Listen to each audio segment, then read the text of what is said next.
This is Elite Force Review with John, Luke and Ian.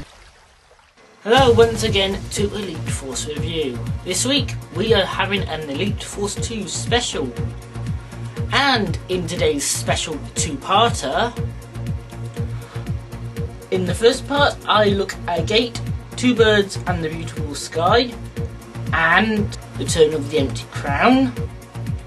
Luke looks at CTF Carpark, and then in the second part, this week's news and another map review from Luke.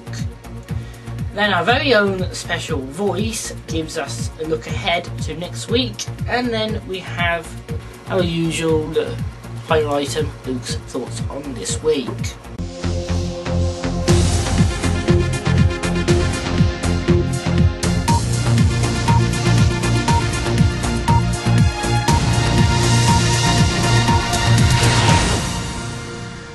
Now to start this Elite Force 2 special, I'm going to be having a look at a gate, two birds and the beautiful sky.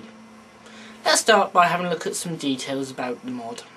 The GBS mod was released in November 2007 by the Colonists, who have also brought us the award-winning Colony 7 mod for Elite Force 1. This time, however, they have decided to take advantage of some of the advanced features that Elite Force 2 has to offer. For this mod, you are once again playing the role of Ilya Eriksson, in a time just after the events of Colony 7. GBS has, in my opinion, an extremely good storyline that makes EF2 worth buying. I won't go into details about the storyline because I don't want to spoil it for anyone, but I will say this, it is extremely good. Far better than the proper EF2 storyline. For example, think of the EF2 information gathering missions and then play this mod. You'll see a difference. The NPCs are actually doing tasks here, rather than in EF2 they just talk for a few moments and then walk around for no purpose. I would highly recommend any EF2 player to download and play this mod, because currently it does not get any better than this for single player. This is the best of the best. And in part 2 of EFR this week, we'll be speaking to one of the developers of this. Well, he only did a bit at the end, but he did some work on it. So watch that interview because it's our first one.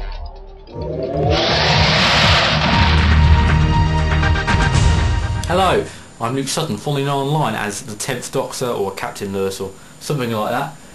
And this week, it's Elite Force 2 week, so I picked out a couple of Elite Force 2 maps which I'll go through during the show.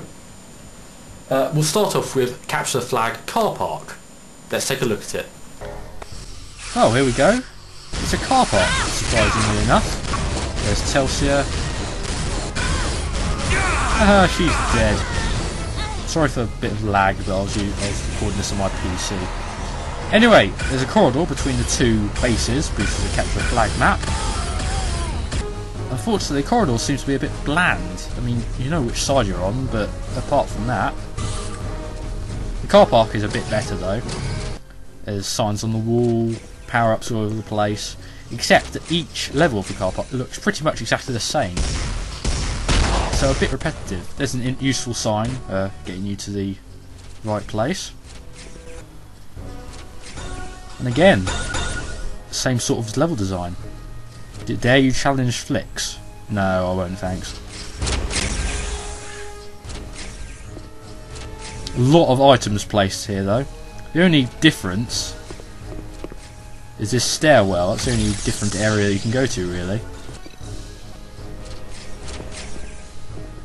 On the other hand, a lot of close combat. So, Car Park.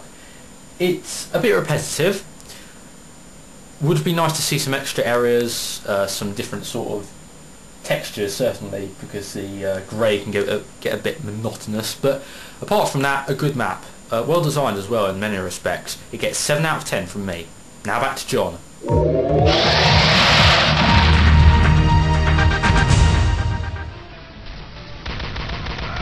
So, let's have a look at another single player mod now. This time it's the Return of the Empty Crown. And it's written by some guy called Luke 80, who's in fact our very own Luke, who you've just been watching. Now, this mod has a slightly unclear storyline as there's no speech. But there is a guide available on EF files that you can read to get an understanding of it. But you can also play this mod without knowing the story and just shoot your way along the levels, as they're quite linear and don't really offer choices. Now, there is one important thing to note about this mod. It's not being put into PK3s, so it is a little messy to install and also to play, as you need to know the map names. However, you can get yourself a wonderful menu add-on from EF files, which makes playing this mod a lot easier.